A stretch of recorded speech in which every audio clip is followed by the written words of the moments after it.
Hey there, listeners. I hope you're doing well. Thank you again for tuning in to the Travel Creator Podcast. If you have never heard my voice before, welcome in. I'm Laura, and I am your favorite travel creator's favorite creator. Every week, I bring travel influencers, blogs, newsletters, and anything that has words on it.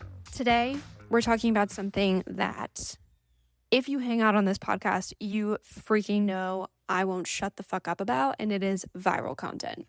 I think that virality is an absolute garbage, trash strategy and is something you should never aim for.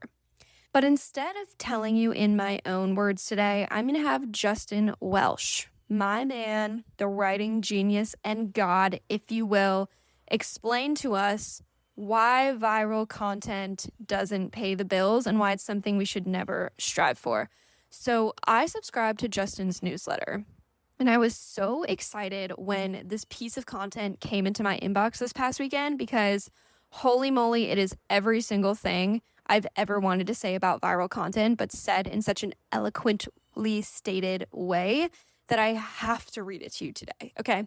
And we'll talk about it in between. Justin starts with, a piece of content I wrote about my panic attack and then recovering from burnout 2 years ago still generates emails to my inbox today. Not likes or comments, actual emails from people telling me it changed how they approached their work and how it played a part in finally giving themselves permission to rest. The link I included still gets clicked, and I can track sales here and there to a post that's almost 2 years old. Meanwhile, my viral posts with 5 million impressions have basically disappeared into the void. I don't get emails about them. Nobody tells me they've made a big impact in their life, and they've led to surprisingly few sales. This taught me something really important about content creation. The content that changes lives rarely goes viral, and the content that goes viral rarely changes lives. I am going to pause here, take a sip of my coffee while you digest that for a second. These podcasts have a little rewind button. This would be a good time to use that. Justin goes on to tell us about the safe content problem. He says, viral content is safe by design. It has to be. To get massive reach, you need massive agreement. So, most creators share productivity tips everybody already knows, motivational quotes that confirm existing beliefs, and surface-level advice packaged in pretty graphics. I know because I've done it for years. He says, my most viral post ever was a short post about how you need to build your own thing that has nearly 11 million views. I knew it would go viral when I screenshotted the tweet. It generated less than 10 customers and changed exactly 0 lives. Nobody has ever written me an email telling me how much this post made an impact. Let's break this down here for a second. Okay, he had a post that got 11 million views and it generated less than 10 customers. That is less than one person per 1 million views. This here is proof alone that virality is paying nobody's electricity bill. Nobody's. He goes on to say, compare that to the post I referenced above, where I talked about my panic attack I had in 2018. One where I shared 2 pictures of myself.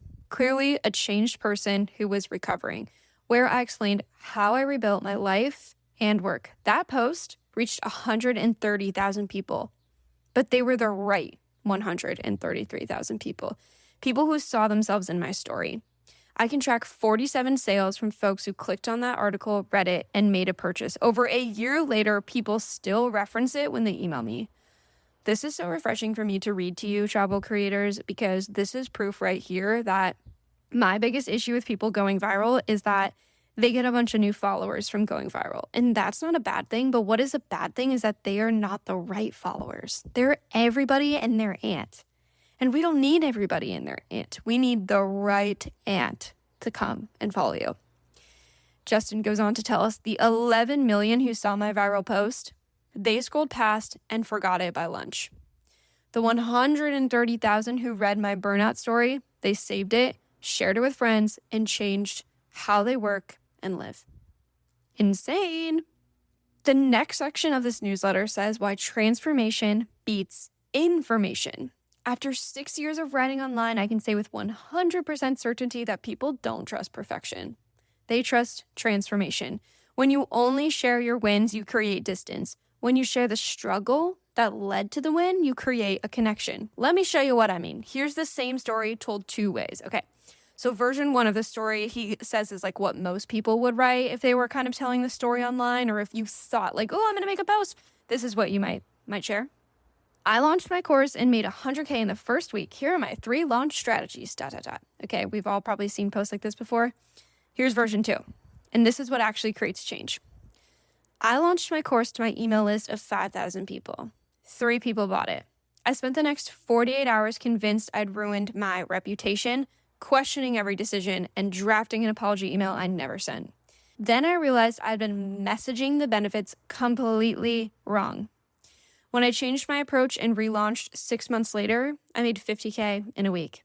The first version might get shared. The second version gets remembered and acted on because he's kind of sharing like the BTS here, okay? People are nosy as hell if we haven't realized yet.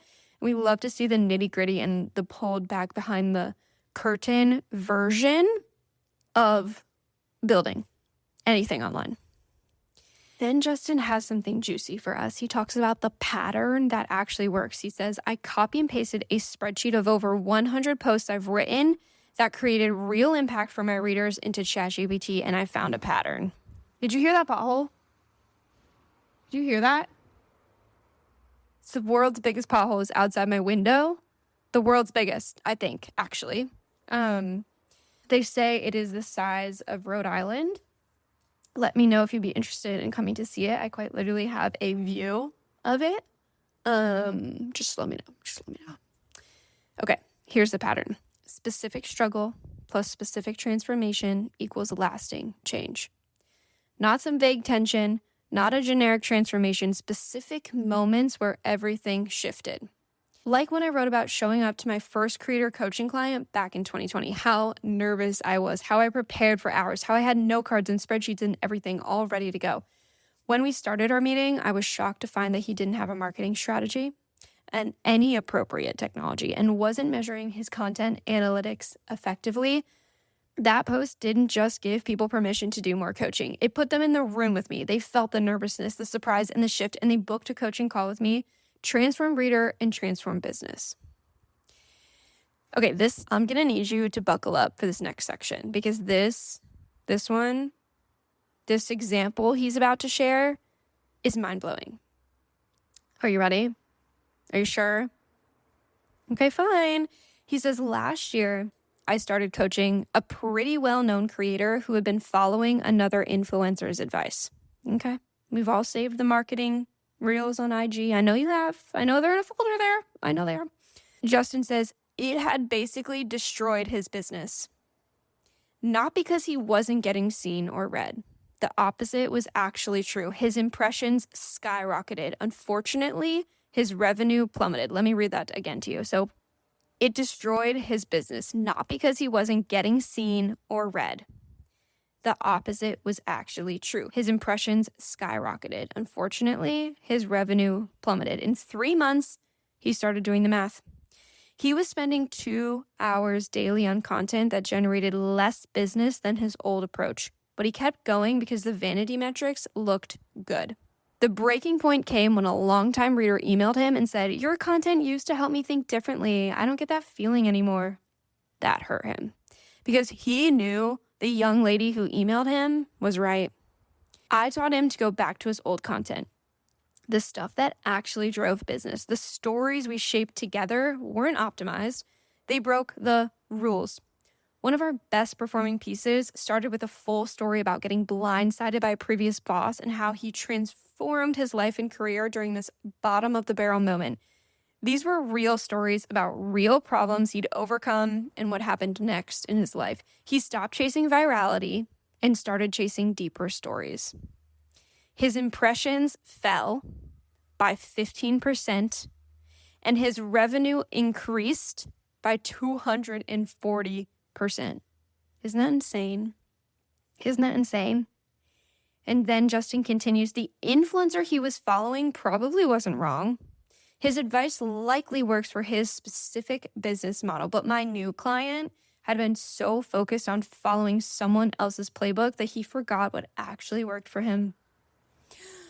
This is so good, guys. Oh my God. This is so crazy. Okay. Here, Justin is going to touch on a very important subject matter when it comes to virality and vanity metrics that nobody talks about. And it is why we can't stop chasing. He says, the truth is, I still feel pulled by the likes, comments, and reshares. When a post gets 20,000 views instead of 200,000, I sometimes feel like I'm failing. And side note here, if this has happened to you where you're like, my views feel so low, or like, oh, I only got like 47 whatevers, I need you to go back and listen to last week's episode, because I talk about if 47 people showed up to you, an event where you were going to speak, you would not dismiss them. You wouldn't dismiss them. So why are we dismissing them online? It's because the internet has taught us that that's not enough, which is such bullshit. Hey guys, Maddie here from Paid to Travel, the UGC podcast, where I teach everyday people just like you how to make money through content creation so you can spend less time sitting behind a desk and more time exploring the world. And here is your UGC tip of the day. You do not need followers to work with Airbnbs and hotels. They pay UGC creators to get content of their stay that they can use on their social media accounts. And getting a free stay is not as hard as you might think. One of my current students landed 2 free hotel stays in her very first week of pitching. I recently recorded an entire episode on how to land free stays as a UGC creator so that you can travel the world for free. You can find the link to episode 12 in the show notes. Now back to Laura. He then goes on to say, when I see some other creator going viral every single day, I wonder if I'm missing out. That dopamine hit from the notifications is real, and pretending otherwise would be totally dishonest. But then I take a deep breath and remember that my bills aren't paid by likes on my content. The impact that I have on readers isn't measured solely by reshares, and the emails that say, this changed everything for me, never come from viral content. They come from posts where I told the truth about something that scared the shit out of me. The bottom line, your best content likely isn't your most popular content. It's the content that made someone change their mind, their work, or their life. So the next time you sit down to write, don't ask, what will get engagement? Ask, what painful truth am I afraid to share? That's how you transform. Isn't that so insane, guys? I'm like, want to like screenshot this whole newsletter and just like tape it on my wall or something. Isn't that so unbelievable? There's just like something so, I don't know. Justin took like everything I've ever wanted to say about viral content and put it into such an eloquently stated piece. And I want to know on Instagram what you thought of this episode and what you think of virality. Because if you're chasing virality, I think you need to have a good hard look at what your content creator journey goals actually are, because those vanity metrics might look really good, but I promise they might not pay your bills. And I know a lot of creators who have a small following who make a shit ton of money, and I know a lot of creators who have a huge following who aren't making any. So just keep that in mind as well as you are scrolling the internet. Like, don't compare yourself to the people who have hundreds of thousands, if not millions of followers, because to be honest, they might not be making a ton of money, and every single follower does not equate to $1. I hope you enjoyed this episode, and I hope this inspired you to just get back to what your audience actually wants to see from you. And if you don't know what they want, just ask them.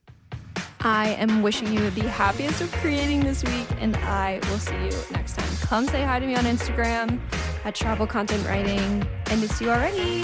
Bye.